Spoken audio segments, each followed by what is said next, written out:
Kesialan bukan sekadar takdir buruk, ia adalah kutukan yang diwariskan, tumbuh dari doa-doa yang salah arah. Dan kami telah memanggilnya tanpa sadar.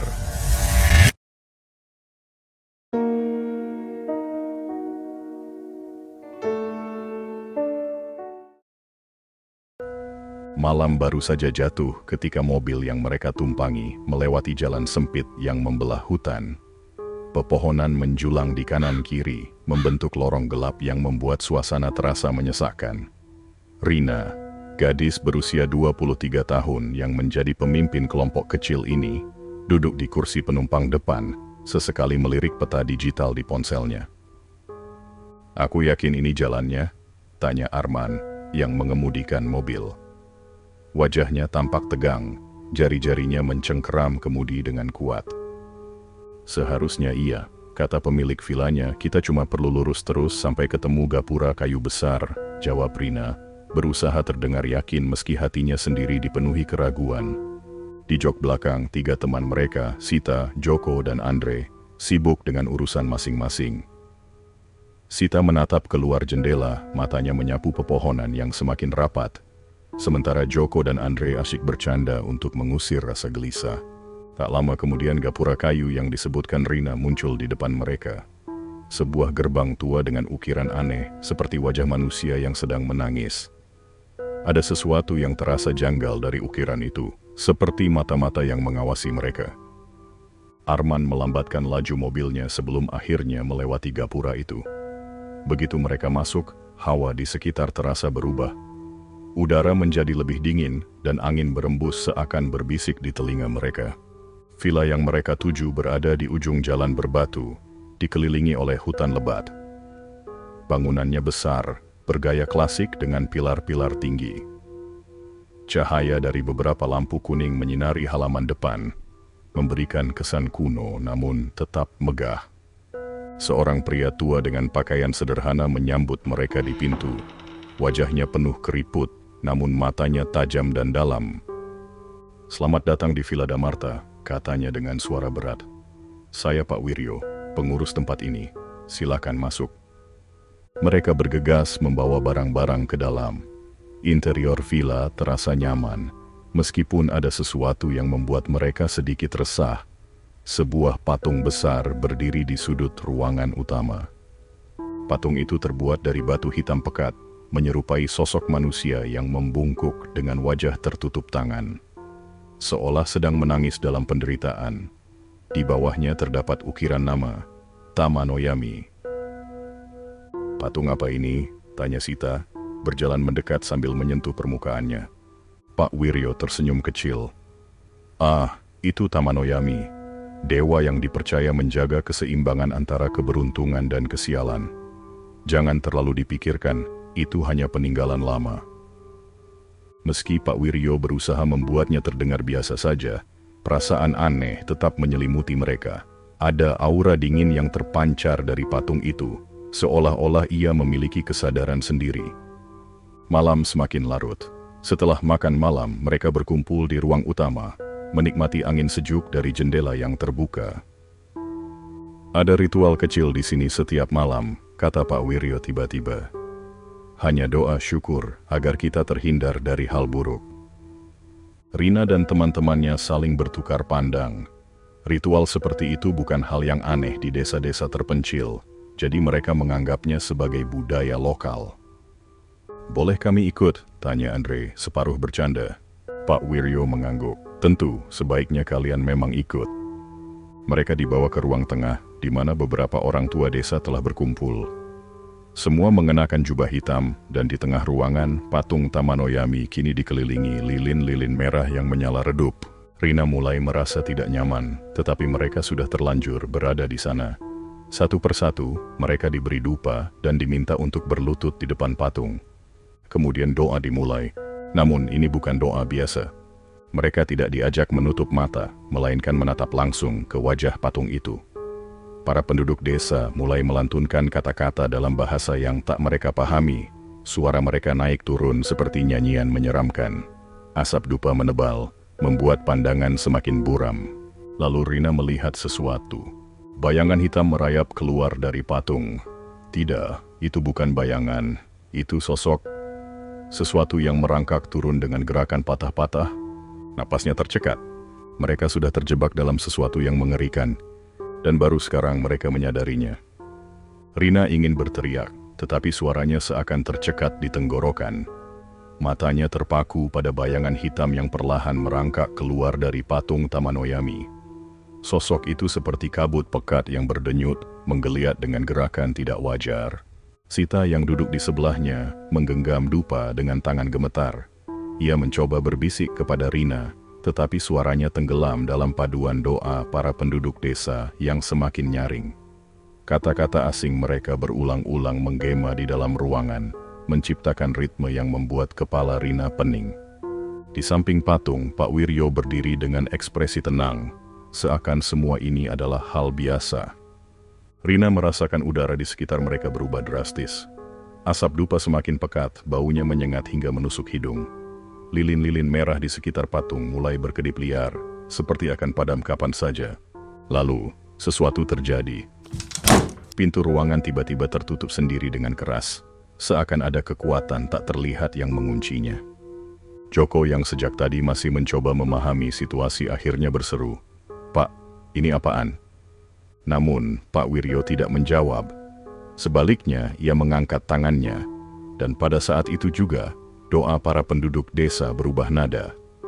Mereka tidak lagi berbisik atau melantunkan mantra dengan pelan. Mereka kini bersorak dalam suara serempak yang menggema di seluruh ruangan. "Tamanoyami, terimalah mereka. Tamanoyami, putuskan takdir mereka." Sebuah suara mendesis terdengar di telinga Rina. Ia menoleh cepat, dan di belakangnya, bayangan hitam itu kini berdiri tegak. Sosok itu sudah lebih jelas. Tingginya jauh lebih besar dari manusia biasa. Tubuhnya tertutup kabut pekat yang bergerak seperti asap. Wajahnya, atau apapun yang ada di tempat wajah seharusnya berada, hanya berupa cekungan kosong yang menganga. Dan dari dalam cekungan itu, terdengar suara rintihan. Tangisan yang samar, bercampur dengan suara-suara lain yang tidak dikenalnya. Rina merasa seluruh tubuhnya kaku. Ini bukan mimpi, ini nyata. Sita mulai menangis pelan, tangannya mencengkeram lengan Joko yang tampak ketakutan. Andre menatap sosok itu dengan mata membelalak, sementara Arman sudah bangkit berdiri, berusaha mencari jalan keluar. Pak Wiryo melangkah mendekati mereka. "Kalian sudah dipilih," katanya dengan suara datar. "Kini kesialan kalian akan menjadi bagian darinya." "Kesialan?" Rina mencoba memproses kata-kata itu. Dan saat itulah bayangan hitam itu mulai bergerak ke arah mereka, dingin. Teramat dingin. Ketika kabutnya menyentuh kulit Rina, sesuatu yang tak kasat mata mencengkeram pikirannya. Seperti ada tangan tak terlihat yang merayap ke dalam kepalanya, menyusuri ingatan-ingatan terburuknya. Lalu ia mendengar suara. Kesialan adalah kutukan, dan kutukan tak bisa dihindari. Seketika, tubuh Rina tersentak mundur. Ia jatuh ke lantai dengan napas tersengal. Di sudut ruangan, Sita menjerit. Joko mencoba menariknya menjauh, tetapi kakinya gemetar hebat. Andre mengambil vas di dekatnya dan melemparkannya ke arah sosok itu. Brok! Vas itu hanya melewati kabut hitam tanpa memberi efek apapun. Arman, yang akhirnya berhasil mengatasi rasa takutnya, segera bergerak. Dengan seluruh kekuatan yang ia miliki, ia berlari ke arah pintu dan menarik gagangnya. Namun pintu itu tidak terbuka. "Cepat, bantu aku!" teriaknya panik. Joko dan Andre buru-buru ikut mendorong pintu, tetapi pintu itu seakan menyatu dengan dinding. Di belakang mereka, sosok hitam itu bergerak semakin dekat. Pak Wiryo kini tersenyum lebar, matanya menyala dengan cahaya redup. Tidak ada yang bisa keluar kecuali yang telah dipilih. Tiba-tiba patung Tamanoyami mulai bergetar. Retakan muncul di permukaannya, menyebar seperti sarang laba-laba. Suara seretan keras terdengar dari dalamnya, seakan ada sesuatu yang sedang berusaha keluar. Dan pada saat itu, Rina tahu, mereka tidak akan pergi dari sini dengan mudah. Mereka telah masuk ke dalam permainan Dewa Kesialan. Dan permainan ini baru saja dimulai. Pintu tak kunjung terbuka. Rina dan teman-temannya masih berusaha mendorongnya, sementara suara seretan dari dalam patung Tamanoyami semakin nyaring, seperti sesuatu yang mencakar permukaannya dari dalam. Sita menjerit ketika dinding-dinding villa mulai bergetar. Lilin-lilin merah di sekeliling mereka meredup, meninggalkan ruangan dalam cahaya temaram yang mengerikan. Pak Wiryo masih berdiri dengan tenang, matanya menatap mereka seperti seorang hakim yang mengamati nasib para terdakwa. Lalu tiba-tiba semuanya berhenti. Suara seretan menghilang, lilin kembali menyala, dan pintu di belakang mereka terbuka dengan sendirinya. Untuk sesaat tidak ada yang bergerak. "Ini jebakan," bisik Joko, wajahnya pucat pasi. Arman menelan ludah. "Mungkin ini kesempatan kita." Rina tahu mereka tidak punya banyak pilihan. Dengan hati-hati, ia melangkah mundur, lalu segera berlari keluar. Yang lain mengikuti di belakangnya. Mereka berhamburan keluar dari ruangan, melangkahi pintu tanpa menoleh ke belakang. Namun, saat mereka sampai di lorong villa, sebuah kejadian aneh terjadi. Villa itu seharusnya tidak sebesar ini. Mereka yakin sebelumnya hanya ada satu lorong panjang yang menghubungkan ruangan tengah dengan pintu keluar. Tapi sekarang, lorong itu bercabang menjadi lebih banyak, seakan bangunan ini berubah bentuk. Sita mulai terisak, menggenggam lengan Rina dengan erat. "Ini bukan villa biasa," katanya dengan suara gemetar. Andre mengumpat, "Kita harus keluar dari sini sekarang juga." Mereka mulai berjalan cepat, mencoba mencari jalan keluar. Setiap lorong yang mereka lalui tampak sama. Dinding kayu tua, lukisan-lukisan kusam, dan lantai kayu yang berdecit di setiap langkah. Lalu Sita berhenti mendadak. "Kenapa?" tanya Rina. Sita menatap salah satu lukisan di dinding. Itu adalah lukisan lama, memperlihatkan seorang wanita dengan gaun hitam panjang. Wajahnya buram, tapi matanya tampak seperti menatap langsung ke arah mereka. Tidak, bukan hanya menatap. Mata itu bergerak. Sita terbelalak dan mundur dengan napas terengah. Lukisan itu jelas berubah. Mata sang wanita kini menatap langsung ke arah mereka semua. Kemudian bibirnya yang sebelumnya diam mulai bergerak. "Kalian sudah terpilih." Andre menyumpah serapah dan menendang lukisan itu. Kainnya robek, tetapi di baliknya hanya ada dinding kayu. Rina menggenggam tangannya yang berkeringat. "Kita harus keluar dari sini." Mereka bergegas melanjutkan langkah. Namun villa ini seakan menolak mereka pergi. Setiap lorong yang mereka lewati hanya membawa mereka kembali ke tempat yang sama. Mereka mencoba menandai jalan dengan goresan di dinding, tetapi goresan itu menghilang setiap kali mereka kembali. Arman mulai kehilangan kesabaran. "Ini nggak masuk akal." Lalu tanpa peringatan, "Ah!" Joko tiba-tiba menjerit keras. Ia terjatuh ke lantai, tangannya mencakar lehernya sendiri seakan ada sesuatu yang mencekiknya. Sita dan Andre buru-buru membantunya, tetapi seketika itu juga tubuh Joko menjadi kaku. Matanya membelalak, napasnya terputus-putus. "Lihat lehernya," seru Andre. Rina menatap dengan ngeri. Ada bekas lebam hitam melingkar di leher Joko, seolah tali tak kasat mata telah mencekiknya. Lalu tiba-tiba ia mulai tertawa. Tawa Joko terdengar datar, kosong, tidak wajar. Perlahan, ia menatap mereka semua, matanya tidak lagi seperti milik Joko. Ada sesuatu yang lain di sana. "Kenapa kalian mencoba lari?" katanya dengan suara yang bukan miliknya. Semua terdiam. Joko tersenyum. Senyuman itu terlalu lebar, terlalu aneh. "Kalian sudah di sini," lanjutnya. "Dan dewa, kesialan tidak pernah melepaskan mereka yang telah dipilih." Dan seketika itu juga, semua lampu di villa padam. Kegelapan menyelimuti mereka, dan suara rintihan mulai terdengar dari seluruh penjuru. Gelap. Suara rintihan memenuhi udara, datang dari segala arah. Rina bisa merasakan jantungnya berdebar kencang, telapak tangannya dingin karena ketakutan. Mereka semua berdiri diam, tidak berani bergerak. Lalu tawa kecil terdengar, hihihihi. Joko masih berdiri di sana, dengan senyum lebarnya yang tidak wajar. Suaranya berubah, menjadi lebih serak, lebih dalam. "Kenapa kalian ketakutan?" katanya, matanya kini berkilat dalam kegelapan. Kalian harusnya bersyukur telah dipilih. Andre meraih bahunya dan mengguncangnya keras. Joko, sadar, ini bukan kamu. Tapi Joko hanya tertawa lebih keras. Lihat lehernya, bisik Sita pelan, suaranya bergetar. Rina menatap ke arah yang dimaksud. Lebam hitam di leher Joko kini semakin melebar, seakan ada sesuatu yang mencengkeramnya dari dalam. Urat-urat gelap menjalar ke wajahnya, membuatnya tampak seperti makhluk yang bukan lagi manusia. Joko, berhenti, seru Arman. Kita harus keluar dari sini. Joko memiringkan kepalanya, lalu tersenyum lebih lebar. Tidak ada jalan keluar. Bruk. Tiba-tiba, tubuh Joko tersentak keras ke belakang, seperti ada sesuatu yang menariknya. Ia terjatuh ke lantai dengan suara keras, tubuhnya kejang-kejang. Dari mulutnya keluar suara-suara aneh, bukan suara manusia, tapi seperti bisikan yang berasal dari banyak mulut sekaligus.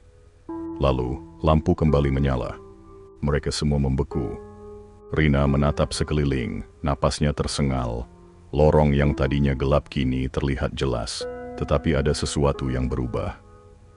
Dinding-dinding villa kini dipenuhi simbol-simbol aneh. Goresan-goresan merah menyerupai tulisan kuno menutupi kayu di sepanjang lorong.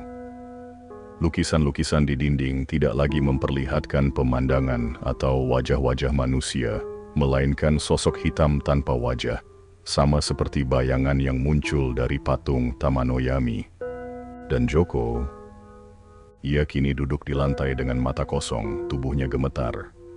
Lebam di lehernya masih ada, tapi ia terlihat kembali sadar. Joko, bisik Sita sambil berjongkok di sampingnya. Joko mengangkat kepalanya perlahan. Kita harus pergi sekarang. Rina menatap teman-temannya. Tidak ada waktu untuk berpikir panjang. Mereka bergegas menyusuri lorong, mencoba mencari jalan keluar, meskipun ketakutan bahwa mereka akan kembali ke tempat yang sama terus menghantui. Namun kali ini ada sesuatu yang berbeda. Di ujung lorong, mereka melihat sebuah pintu yang belum pernah mereka lihat sebelumnya.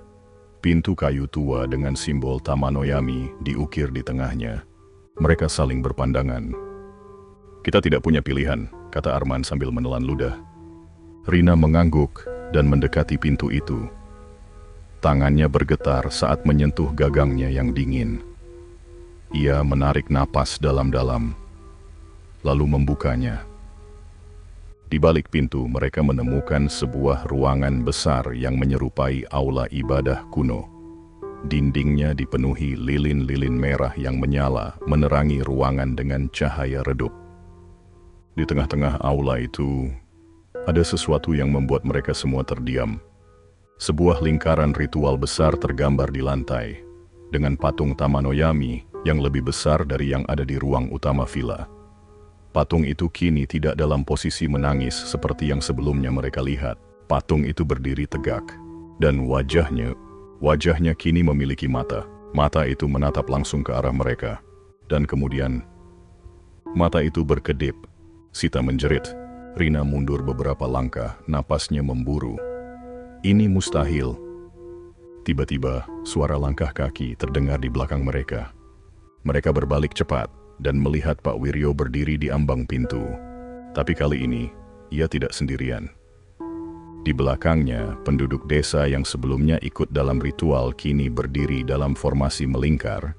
Wajah mereka kosong tanpa ekspresi. Pak Wiryo tersenyum. Selamat datang dalam tahap terakhir kalian. Arman mengepalkan tinjunya. Apa maksudmu? Pak Wiryo melangkah mendekat. Matanya berkilau dalam cahaya lilin. Kalian telah dipilih. Sejak pertama kali kalian melihat patung itu, kalian telah menjadi bagian darinya. Dan kini, tinggal satu tahap terakhir. Ia mengangkat tangannya dan penduduk desa mulai bergerak maju mengepung mereka. Serahkan diri kalian, lanjutnya, suaranya berubah menjadi lebih dalam, lebih mengerikan. Dan biarkan Tamanoyami menentukan nasib kalian. Rina menatap ke sekeliling, mencari jalan keluar. Tidak ada. Mereka telah benar-benar terjebak. Dan ritual belum selesai. Rina bisa merasakan jantungnya berdetak liar. Mereka terkepung. Pak Wiryo berdiri dengan tenang di depan mereka, sementara para penduduk desa berjalan mendekat perlahan, seperti pasukan boneka yang digerakkan oleh kekuatan tak terlihat. Di tengah ruangan, patung Tamanoyami yang sebelumnya diam kini tampak lebih hidup. Mata batu hitamnya menatap lurus ke arah mereka, mengeluarkan aura yang membuat udara terasa berat. Joko yang masih terduduk di lantai menelan ludah dengan susah payah. Kita harus lari. Tapi kemana? Bisik Andre dengan panik. Arman melirik sekeliling, mencari celah, tapi satu-satunya jalan keluar adalah pintu di belakang Pak Wiryo, yang kini dijaga oleh penduduk desa dengan ekspresi kosong. Pak Wiryo tersenyum. Tidak ada gunanya melawan takdir. Ia mengangkat tangannya, dan seketika itu juga nyanyian mantra mulai terdengar. Tamanoyami, terimalah mereka. Biarkan kesialan menjadi bagian dari mereka. Terimalah jiwa mereka sebagai persembahan. Lantai di bawah mereka mulai bergetar. Lingkaran ritual yang tergambar di tanah mulai bersinar merah, dan perlahan, sesuatu mulai muncul dari dalamnya. Rina menahan napas ketika melihat tangan-tangan hitam berlendir merayap keluar dari lantai. Tangan-tangan itu panjang, kurus, dengan jari-jari yang terlalu banyak untuk disebut manusia. Mereka bergerak perlahan, seolah merasakan udara untuk pertama kalinya setelah sekian lama. Lalu salah satu tangan itu mencengkeram kaki Sita. "Ah!" Sita menjerit dan berusaha menarik kakinya, tapi genggaman itu kuat. Andre buru-buru menariknya, sementara Arman menendang tangan hitam itu dengan sekuat tenaga. Tangan itu melepaskan cengkeramannya, tapi kini lebih banyak lagi yang mulai merangkak keluar dari lingkaran ritual. "Kita harus keluar dari sini sekarang," teriak Andre. Rina melirik Pak Wiryo yang masih berdiri dengan tenang. Ia menyadari satu hal, selama Pak Wiryo ada di sini, mereka tidak akan bisa keluar. Lalu ia membuat keputusan. Tanpa berpikir panjang, Rina meraih lilin besar di dekatnya dan melemparkannya ke arah Pak Wiryo. Brak! Api menyambar jubahnya, membuat lelaki tua itu tersentak mundur dengan teriakan marah. Penduduk desa yang lain tampak terkejut, dan sesaat itu cukup untuk membuat mereka kehilangan fokus. "Itu kesempatan kita," seru Arman. Mereka berlari ke pintu, mendorong penduduk desa yang masih linglung. Rina bisa merasakan sesuatu hampir mencengkeram lengannya, tapi ia berhasil menghindar. Joko yang paling dekat dengan pintu menariknya dengan sekuat tenaga, dan kali ini, pintu itu terbuka. Mereka berhamburan keluar, kembali ke lorong villa, tapi mereka tahu ini belum selesai. Pak Wiryo masih hidup, dan patung Tamanoyami belum sepenuhnya bangkit. "Kita harus keluar dari villa ini," teriak Andre. Mereka berlari tanpa melihat ke belakang, tapi villa ini seolah masih bermain dengan mereka. Setiap lorong yang mereka lewati seakan berubah bentuk, membawa mereka ke tempat-tempat yang tak mereka kenali. "Kita sudah lewat sini tadi, kan?" Sita mulai panik. "Tidak, kita nggak boleh berhenti." Arman menarik tangan Sita dan terus berlari. Rina merasakan desiran dingin di tengkuknya. Ia menoleh sekilas ke belakang dan melihat bayangan hitam menjalar di dinding, mengikuti mereka. Lalu, suara itu terdengar lagi. "Kesialan sudah memilih kalian. Patung Tamanoyami belum selesai, dan mereka masih dalam permainan dewa kesialan." Mereka terus berlari. Nafas mereka tersengal, kaki mereka hampir tak mampu lagi berlari. Tapi mereka tahu satu hal, berhenti berarti mati. Lorong-lorong villa ini seperti labirin yang tak berujung. Setiap tikungan membawa mereka ke tempat yang terasa familiar, tapi tidak pernah benar-benar sama. Dinding kayu tua kini ditumbuhi retakan hitam yang merayap seperti akar, dan dari dalamnya terdengar bisikan samar yang mengerikan. "Kalian tidak bisa lari. Tamanoyami telah menandai kalian. Kesialan kalian sudah ditentukan." Sita mulai menangis, tubuhnya gemetar hebat. "Aku nggak mau mati di sini. Aku nggak mau." Rina menggenggam tangannya erat. "Kita akan keluar dari sini. Percaya padaku." Tapi kata-kata itu pun terasa kosong, bahkan bagi dirinya sendiri. Joko tiba-tiba berhenti, matanya melebar. "Itu dia, pintu keluar." Mereka semua menoleh. Di ujung lorong, pintu kayu besar berdiri tegak. Cahaya bulan yang temaram menyorotinya, seperti memberikan harapan terakhir. Andre mengangguk. "Ayo cepat." Mereka bergegas ke arah pintu, tapi pintu itu tertutup sendiri dengan keras sebelum mereka bisa menyentuhnya. Lalu suara langkah kaki terdengar dari belakang mereka. Perlahan, mereka berbalik, dan di sana berdiri Pak Wiryo. Namun kali ini, ia tidak lagi terlihat seperti manusia biasa. Wajahnya lebih pucat, kulitnya menghitam seperti kayu yang terbakar. Matanya kini benar-benar hitam, kosong, tanpa cahaya. Tubuhnya bergerak dengan cara yang tidak wajar, seakan sendi-sendinya telah patah dan dipaksa untuk berjalan lagi. Di belakangnya, penduduk desa berdiri dengan posisi aneh, kepala mereka miring ke satu sisi, mata mereka menatap kosong ke arah kelompok Rina. Pak Wiryo tersenyum lebar. "Sudah kubilang, kalian telah terpilih." Lalu, tanpa peringatan, ia mengangkat tangannya. Lantai di bawah mereka tiba-tiba merekah, cahaya merah keluar dari celah-celahnya, dan dari dalamnya muncul bayangan-bayangan hitam yang merayap naik. Sita menjerit. Arman menarik tangan Rina. "Kita harus lawan dia." Tapi bagaimana? Andre menggertakkan giginya. Dia bukan manusia lagi. Pak Wiryo tertawa, suara tawanya bergema di seluruh lorong. "Tamanoyami tidak membutuhkan tubuh ini lebih lama," katanya pelan. "Sudah waktunya bagi dewa kesialan untuk lahir kembali." Kemudian, sesuatu yang mengerikan terjadi. Tubuh Pak Wiryo mulai berubah. Dagingnya mencair seperti lilin panas, jatuh ke lantai dalam gumpalan hitam yang menggelegak. Dari dalam tubuhnya, sesuatu mulai muncul. Sesuatu yang lebih besar, lebih gelap, lebih menyeramkan. Dewa kesialan sedang bangkit. Rina bisa merasakan udara menjadi lebih dingin. Tulang belakangnya meremang, seakan tubuhnya tahu bahwa mereka kini berada di hadapan sesuatu yang bukan dari dunia ini. Bayangan itu perlahan-lahan membentuk sosok. Tinggi, kurus, hitam legam. Tidak memiliki wajah, hanya cekungan dalam yang menganga. Tempat suara-suara tangisan dan bisikan keluar. Tamanoyami telah bangkit, dan sekarang ia menginginkan mereka.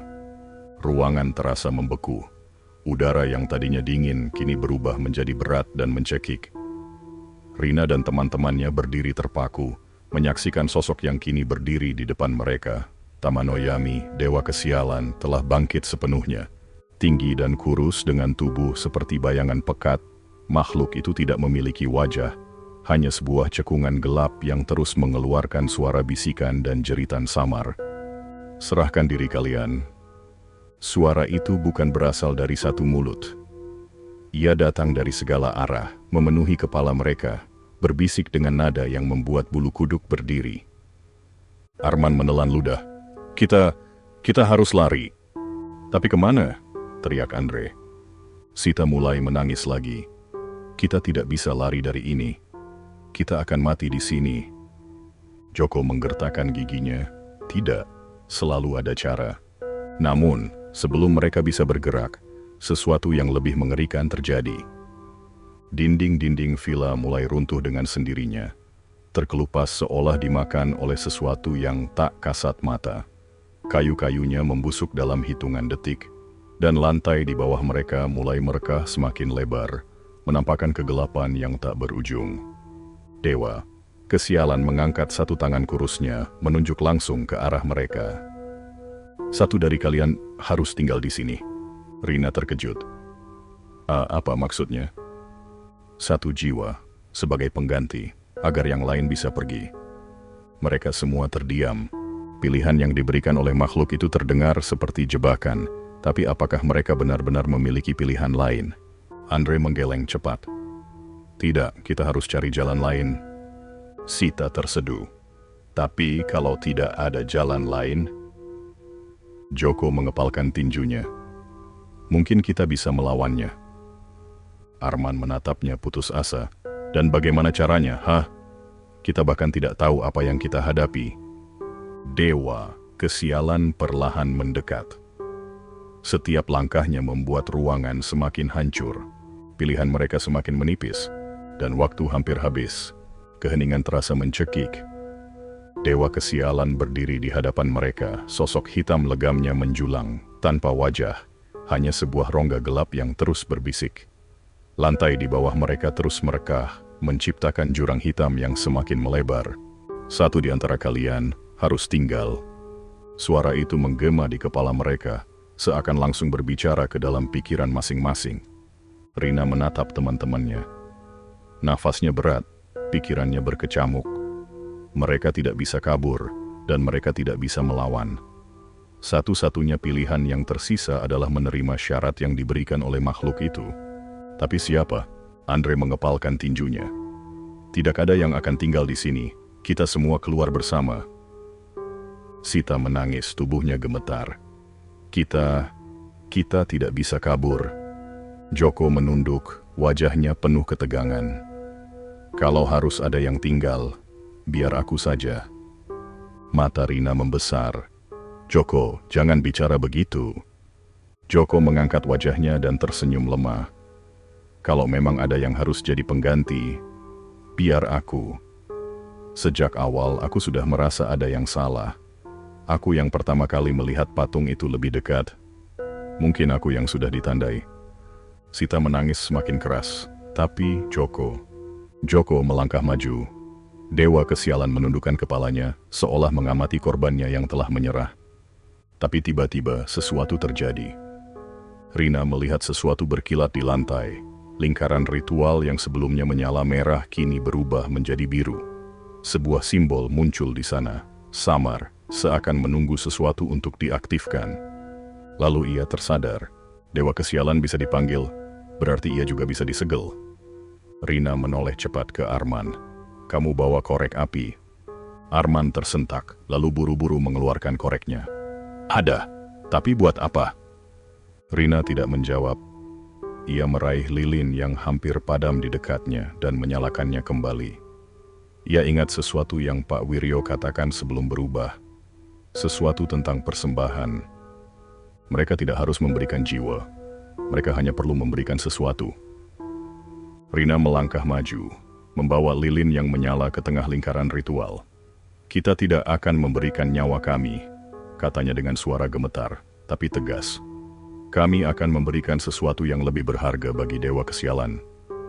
Dewa Kesialan berhenti, seakan menunggu. Rina mengambil napas dalam. Kesialan kami.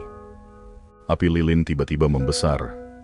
Cahaya biru dari lingkaran ritual semakin kuat, hingga menelan seluruh ruangan. Tamanoyami mengeluarkan suara jeritan yang aneh, seakan marah atau tertawa. Tubuhnya mulai bergetar, dan kemudian, dor! Sebuah ledakan cahaya memenuhi ruangan.